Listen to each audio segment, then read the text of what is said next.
bandiraɓe fulɓe jaam ñalle moon nokku fuu ɗo mbawɗon joɗade e nder oɗo aduna gande tan kettiɗon ko radio Guinta e nder oɗo waktu nden noon bandiraɓe fulɓe miɗen gandina on nder région ngaji awa hanka hande bandiyagal ngal fuɗi e nder région ngaji ɗi foof ala fuu ɗo bandiyagal woppi hande e nder région ngaji Mali gande région de Ségou région Sigasso région Koutiala awa kañum e Yoroso awa bandiji ɗi hono ko yimɓe wiyetede jadisen ɓe jeehi toon ɓe naati nokkuji ɗiɗo foof awni woni gueɗe won guure kewɗe en hen ɓe jottima ɗeɗon guure ɓe guddi cuuɗi l'école hande awa l'école jangguetake nder ɗiɗo région ngaji nokkuji kewɗi nane nder ɗiɗo région ngaji awa jangde ala toon ha tenti kadi jangde français région Ségou o guure kewɗen hen l'école mum koko uddi Sigasso kadi l'école mum koko uddi Koutiala kadi l'école mum koko uddi hay région Kulikoro hoore mum kadi nokkuji kewɗi en l'école mum koko uddi awa kadi awa Yoroso kadi nokkuji kewɗi kadi awa eno toon l'école mum koko guddi nden awa gande tan holno min kalirni Mali ñalawma hande o enen kulanɗen tan mbiɗen tan ko région de Kay région ji Mali ɗi hande nokkuji ɗi fof ala fuu ɗo woppa hen tuggi Kay ha yettinadema Kidal ma tuggi ha yaade région ngaji keddiɗi ɗi foof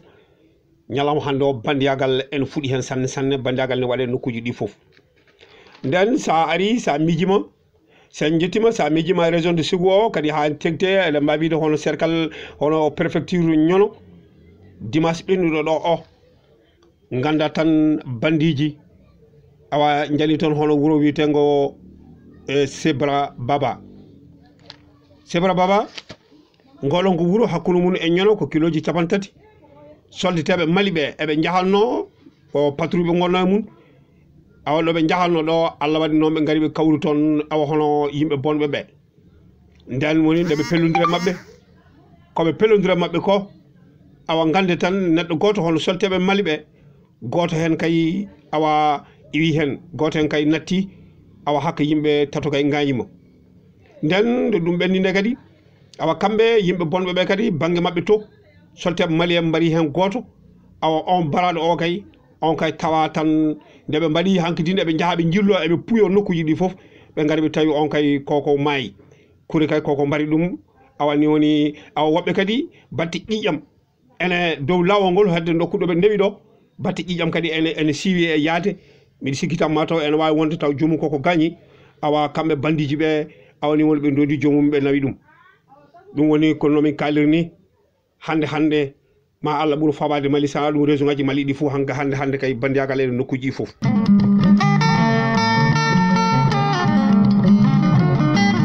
sen gomima ñono e jaan Sigasso sen jettima to Sigasso to ma ha hande kalten tan ko haala bandiyagal battegal e nder leydi men ngal Sigasso to noon oɗon gandi hono yimɓe witeɓe terroriste ɓe ɓe caami toon e nokku hono nokku biteɗo Kafo Jigine wona nder Sigasso hoore mum kono ko wuuro woto nan ɗon wuuro ngo wiyete ko Kelela ko ser Sigasso woni awa ɓe caami toon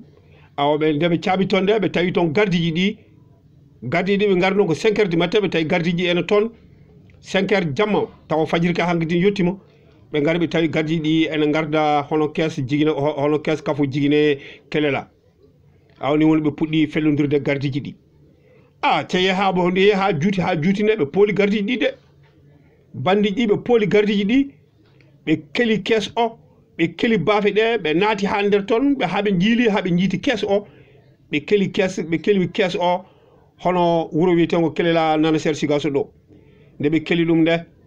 awani woni ɓe gari ɓe nawi hakke 59 millions 59 millions ɗum ɗo woni ko bandiji ɗi nawi nde ɓe keeli caisse o nde ɓe pellodiri toon de kamɓe solteɓe ɓe kamɓe gardiji gonnoɓe toon ɓe pellodiri tigui joni noon taw kamɓe ɓuuri hewde ma walla kadi taw kamɓe ɓuuri jogade fetilaji kantiɗi awa kono ɓe pooli gardiji Mali ɗi nde won nde ɓe naati toon ɓe keeli caisse o ɓe nawi 59 millions hono ko tubakoɓe mbiyata 59 millions kono yimɓe nayo gañima hen awa yimɓe ɗiɗo kay ɓeɗon kay gañima tigui goto kay maayi hen awa gande tan ñalawma hande o bandiji ɗi nden ɓe guddanno ko cuuɗi l'école hedde région de Sigasso to joni wonti ko be jahabe chamoya awa nokkuji do kalis o woni do laamu Mali hankati ko dum do de maabe chami e pharmacie be nawi ledde maabe chami awa e bankuji di be nawi ledde be nawi kalis o ma walla be chami jigino so kadi be nawi kalis nden non Mali lambe Mali be mbatte hakkille awa e nokkuji de do gollirde mawde hono do kalis je moftete do mbatte hakkille awa hono de do gollirde sabu ko kalis je ko kalis je awa le mbawi jibinande Mali rendina woni ton tawi kadi en gummima Sikasso ma en jaha Gawo se jottima région de Gawo to milen gandino on kadi oɗon gandi neɗɗo men ganda iso goto neɗɗo ganda iso goto oɗon ko to Gawo to wonno awa kanko neɗɗo ganda iso o awa ni woni awa kanko kay nyalama hande o kay ele mbawide kanko hormo ko hono ganda iso awa kanko hormo kay awa ni woni awa ni woni kanko ha mbawide kanko ganda iso o awa ni woni awa kanko hormo ko kay kanko ganda iso o awa ko to région de Gawo to awa ko ton woni région de Gawo to ko ton woni kanko ganda iso kadi awa ni woni awa kanko hormo kadi ko don woni awa ko Gawo do woni awa gande non be pellimo be mbarimo ko fedde ganda iso o jeya olon gandi Ibrahim Ould Sadati Ould Silati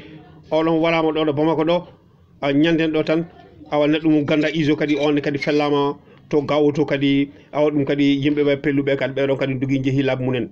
ko dum woni ko kalmi gila arande mbimi région ngaji Mali di en kulbini sabu nyalama hando yimbe jahantan en pelle nden be pellano hankidi be matti ko yaade ha der Bamako matti ko yaade ha der région ngaji be pella dum so peltami nyalla mabbe jomum hankidi nati yitede dum do fu koy cadele jeya awso dum kadi be ni ambassadeur Amérique o don kay holli wiide kala américain do wawi wonde yobe dentude Mali wonti zone rouge hoko wadi Mali zone rouge sabu région ngaji fu hankidi matti wonde région ngaji kulbiniji so wiyama neddo ara tawe ha der hubere mun neddo ara tawe ha dama galle mun felle awani woni kay yimbe jahaka taw jomu yitaka dum do ko ay noddi cadele mawde den non awa kanko hono ambassadeur Amérique o halni américain kala do mbawi wonde so be gandi tan awani woni hankidi ko force tan ko mabe jalta dum ka ko haala gokka mais so be gandi yaadu mabbe wana force wana karhan yobe keddo to gollirde mabbe to yobe keddo kadi awa der galleji mabbe to sangumima ewa Gawo ha kadi en benni Bamako en jahan kadi région de Kayto sen jotima région de Kay gande tan Ségéla nyanden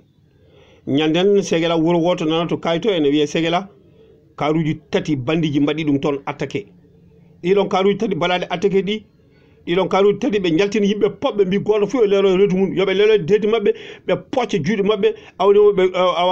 ɓe mbawi honono koɓe sujjoɓe ni awa goto fof tourne hoore mum awa neɗɗo fof gommiɗo hoore mum gande tan jomum yeehi lakara awni woni ɓe gara ɓe puuyo awa ɓeɗo tato fof karuji tati balade attaqué ɗi fu ɓe yimɓe mum fu ɓe lelli ɗumen ha gasi awa to Ségéla noon tawete ko nder Ségéla tawete ko ser kayɗo awa nde ɗum waɗi nde Allahu akbar yimɓe ɓe pocci net goto fof hankadin ene deƴƴini hay goto susa haalde sa huñi hoore tan e pellan awani woni ɗum ɗo woni ko yimɓe ɓe fuuli joni ɓe anniya mabɓe noon ko fuyade kalis ɓe puyo kalis ɓe nawa kalis o ɓe nawa téléphone ngaji ɗi neɗɗo fof jiroɗo kalis ɓe tetta neɗɗo fof kadi jiroɗo téléphone ngaji kadi ɓe tetta ɓe nawa fof awani woni ɗum ɗo wona joɓari mabɓe kamɓe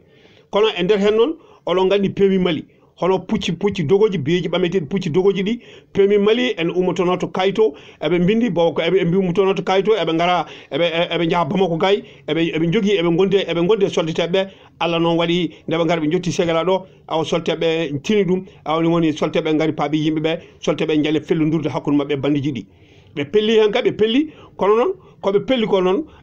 Allah kay fodi bandiji ɗi ɓe kuli ɓe dogi ɓe jeehi laaɓe mabɓe awa joom karuji ɗi kamɓe ɓe nanni yimɓe mabɓe ɓe jeehi toon kono gande noon alhamdulillahi rabbil alamin Allah hay goto heddaki hen hay goto kadi gañaki hen banji ɗi ɓe jeehi laabu munen solteɓe Mali ɓe pelluɓe ɓe gañaki awa kadi joom karuji ɗi gañaki hay passager wonnoɓe karuji ɓe ka hay goto kadi gañani hen hay goto gañaki hen hay goto kadi mayani hen awa kadi kalis kadi hay goto kadi kalis mum nawaka saabu ɓe jinno ko nawde kalis o kono noon ɓe keɓani noɓe nawiri awa ko ɗum ɗo woni awa ko faabi yimɓeɓe nden noon ɗum woni ɗum ɗo woni solteɓe gari ɓe paabima yimɓeɓe heddude Ségéla ɗo subaka hande noon ewa gande tan kadi subaka hande ha hande to Kayto hono wuro woto non ton e wiye bugun tintini bugun tintini ngolon wuro tawete ko ser kayito awa ngolon wuro non suko goto ene ɗon oɗon suko wiyete ko Mouhamadou Touré o kanko omo arano hawri bandiji palimo e lawol nde bandiji palimo e lawol nde awa kanko huli non o jaggi feren omo waɗa dow moto wonno o jaggi feren o wiyomo ruttito ɗo yomo ruttito ɗo ɓe pimo kural kanko sami awani woni bandi ɗi ɓe jeehi laabi mabɓe mi anda hoko jogino sa omo jogino kalis ma o alano kalis kay ɗum kay yimɓe gandana kono noon o tawama noon moto makko ne leeli sera makko kanko hoore makko mo leeli ɗon omo maayi awa batte kure ene tawa e makko ndeɓe ɓami carte d'identité makko ɓe daari carte d'identité ɓe taw mo jogui carte d'identité makko winda hen ko Mouhamadou Touré o wiyete ko wuro mabɓe wiyete ko goori tawete ko nder cercle kayi awani woni kanko hande oɗo suka kay awani woni wonki makko heddi men awa sababu mum noon ko bandiji se gummima kay e garam Bamako se gari Bamako ni woni jehen palais Koulouba se jeeyi palais Koulouba awani woni gande tan hono représentant Union européenne kanko woni awani woni haut commissariat Union européenne awani woni kanko noon o wiyete ko Joseph Borrell kanko Joseph Borrell noon o ari o haalde Bandaw o holli tan o wi awa kadi hono ko Bandaw hono ko représentant Mali kam hono Bandaw awa golle ɗe gone wadde ɗeɗon golle ko golle moƴƴe saabu ɓe ɓami anniya ɓe mbi kala élection ene waɗa référendum ne waɗa le 31 octobre awani woni municipalité ɗum ɗon ne waɗa kadi hono le 26 décembre awa présidentiel ene waɗa awa ɗe mbawiɗe awa hono